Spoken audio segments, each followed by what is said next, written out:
Hello, it's Michelle, and I'm here to read chapters 3 and 4 in Dinosaurs Before Dark, which is the Magic Treehouse series, book 1.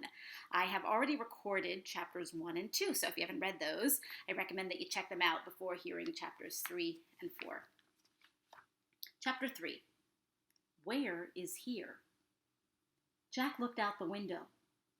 He looked down at the picture in the book. He looked back out the window.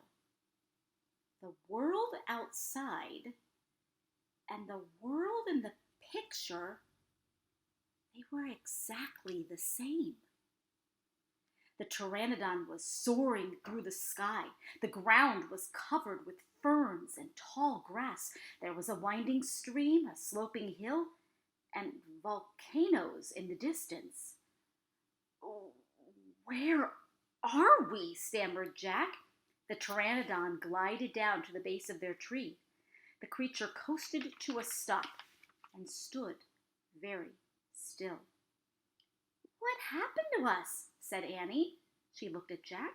He looked at her. I don't know, said Jack. I was looking at the picture in the book, and you said, wow, I wish I could see a pteranodon for real, said Annie. Yeah, and then we saw one in the Frog Creek woods, said Jack. Yeah, and then the wind got loud, and the treehouse started spinning, said Annie. And we landed here, said Jack. And we landed here, said Annie. So that means, said Jack. So that means what? Said Annie.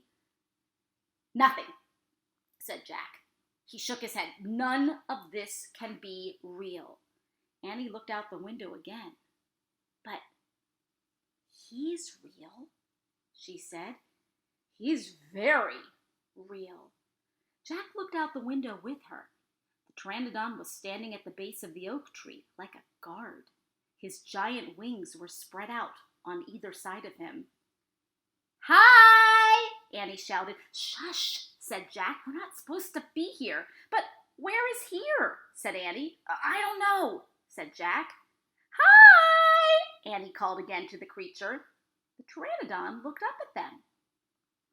Where is here? Annie called down. You're nuts. He can't talk, said Jack. But maybe the book can tell us. Jack looked down at the book. He read the words under the picture. This flying reptile lived in the Cretaceous period. It vanished 65 million years ago. No. Impossible. They couldn't have landed in a time 65 million years ago. Jack, said Annie. He's nice. Nice? Yeah, I can tell. Let's go down and talk to him. Talk to him? Yeah. Annie started down the rope ladder. Hey, shouted Jack. But Annie kept going. Are you crazy? Jack called. Annie dropped to the ground. She stepped boldly up to the ancient creature.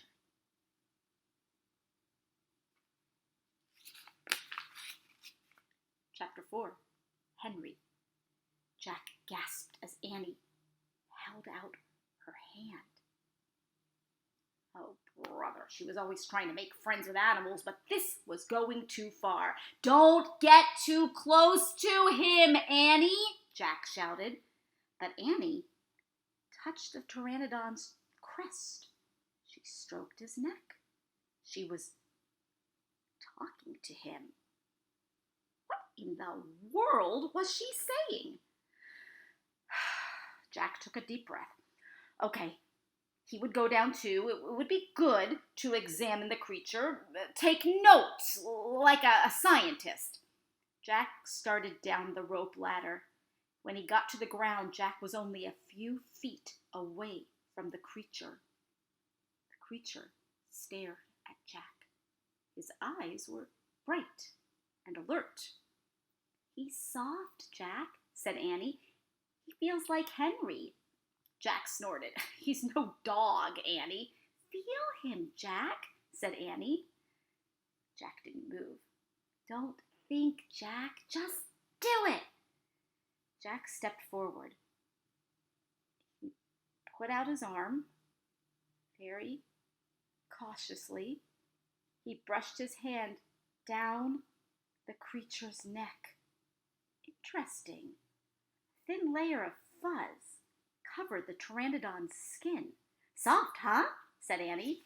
Jack reached into his backpack and pulled out a pencil and a notebook. He wrote, "Fuzzy skin."